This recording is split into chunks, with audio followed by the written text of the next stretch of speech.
In Human Theories, New York City is a city of dreams, and one thing that everyone seems to be dreaming of in Human Theories is connection.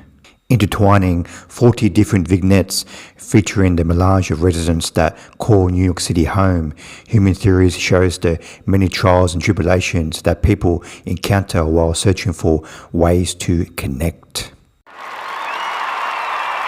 Human Theories is directed by Jess Zeidman, and this film is her directorial debut, and Human Theories debuted at the 2026 Tribeca Film Festival. Human Theories is another one of those anthology films that connects a whole bunch of different scenes all in one, and this film is quite different to those other films because this film, the scenes last from sometimes 20 seconds to sometimes 3 or 4 minutes. And for me, maybe about 75% of these vignettes worked for me. Some of them, but with a lot of these anthology films, not all of the scenes work. But the plus with this film is that if a scene doesn't work for you, then very quickly we move on to the next scene. And this film is basically a cringe comedy. It's almost every scene is about two characters either miscommunicating or not being able to communicate, and a scenario evolves from that, and just the cringe level just slowly rises as the scene goes on, and I think it's quite remarkable how this film is able to bring a whole different wide range of scenarios where somebody can get into an uncomfortable situation and just make something out of that is fresh and original.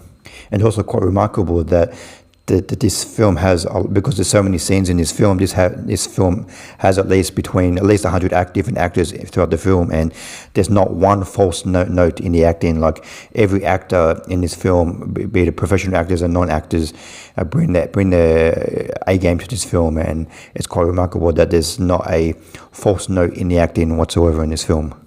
And this film does a great job of showing us what type of people who live in New York City and the daily lives of these people. And that's probably my two favorite vignettes in this film are probably the scene on the beach with the two young girls and the adult, and also probably the scene in the restaurant where the rotating camera is just rotating around. I give Human Theories 3 stars out of 5. Not all of the scenes work for me. About 75% of the scenes work for me, but luckily, if you don't like a scene, very quickly it moves on to another one. And all of the acting in this film, considering it has such a large cast, at least 100 actors, all of the performances in this film are fantastic. And just I think it was quite refreshing to see how all the scenes in this film, they're all pretty much cringe comedy scenes about people who are not able to communicate with each other, and it manages to bring a lot of fresh, original ideas, scene after scene after scene. So I do definitely recommend checking out this film, Human Theories. It's a very entertaining, fresh, and original anthology film. Thanks for watching. What do you think of Human Theories? Please comment below what you thought of the film. See you next time. Bye.